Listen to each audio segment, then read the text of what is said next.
Znělé a neznělé spoluhlásky, spodobovanie. Consonne sonore et sourde, assimilation. On divise les consonnes en consonnes sonores, znělé, et sourdes, neznělé. Cette opposition de sonorité a une grande importance lorsqu'on veut bien lire un texte en slovaque. Les consonnes sonores sont les suivantes. B, D, D, Z, J, Z, J, G, H, V. Les consonnes sourdes sont les suivantes. P, T, T, C, Ch, S, Ch, K, H, F. Ainsi, dans certaines situations, on va prononcer B comme P et P comme B, D comme T et T comme D, Dieu comme Dieu et Dieu comme Dieu, Z comme Z et Z comme Z, J comme Ch et Ch comme J, Z comme S et S comme Z, J comme Ch et Ch comme J, G comme K et K comme G, H comme H et H comme H. La consonne V forme une exception dans certains cas.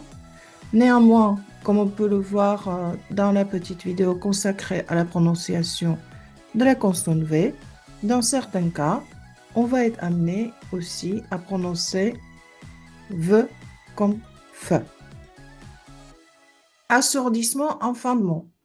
En fin de mot, une consonne sonore se prononce comme la consonne sourde correspondante.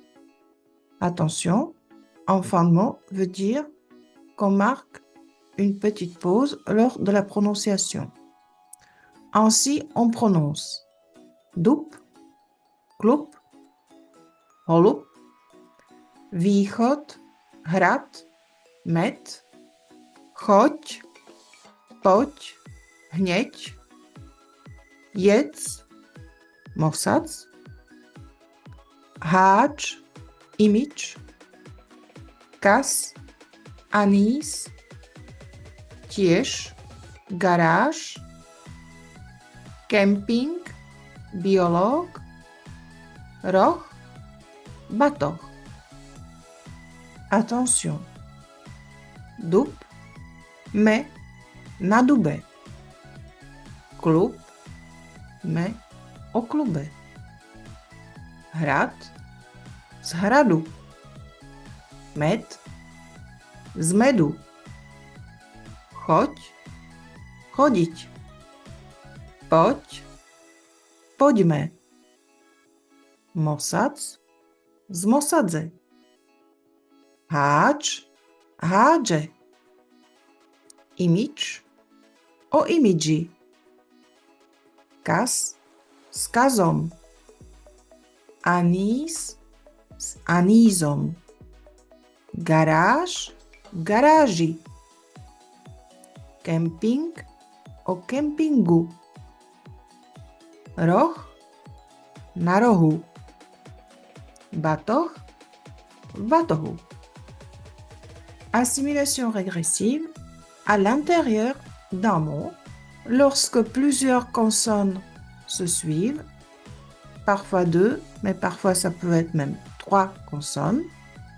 Lorsque ces consonnes sont de la même nature, c'est-à-dire toutes les 2 ou toutes les 3 sonores, leur prononciation ne change pas.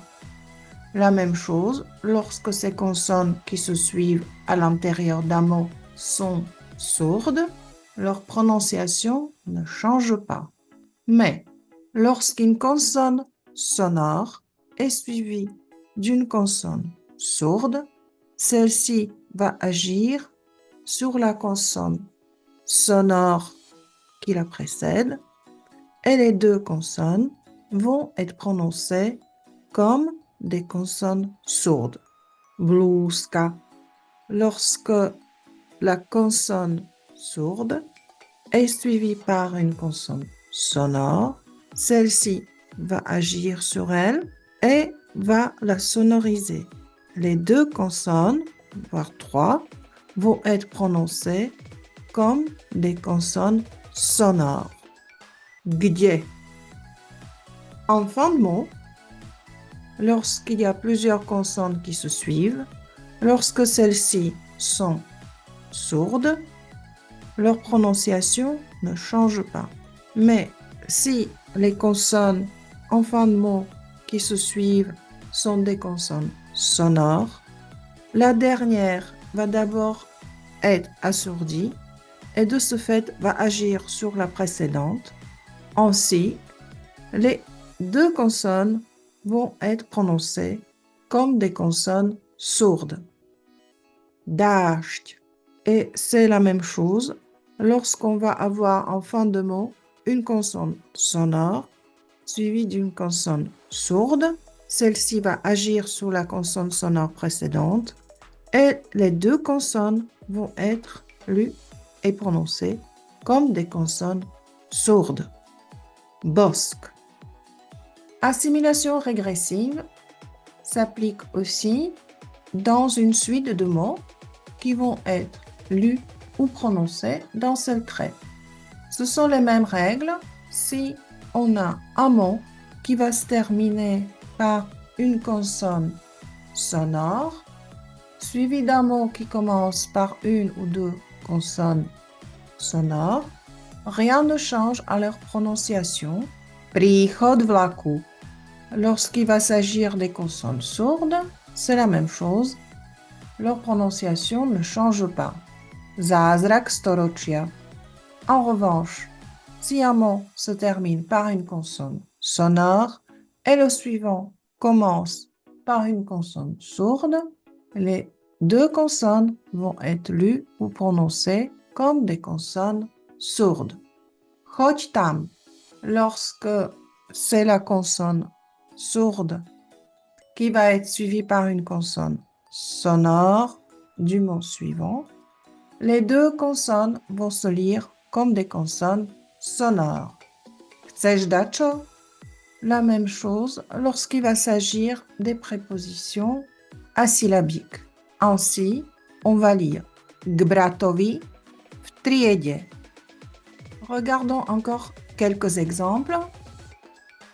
Občas, pod stolom, platba, päťboj, skoč do vody, blízky, s deťmi, ťažký, ideš dnu, krehký.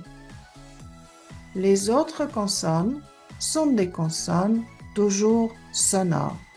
Ce sont les consonnes m, n, ñ, l, ll, r, j.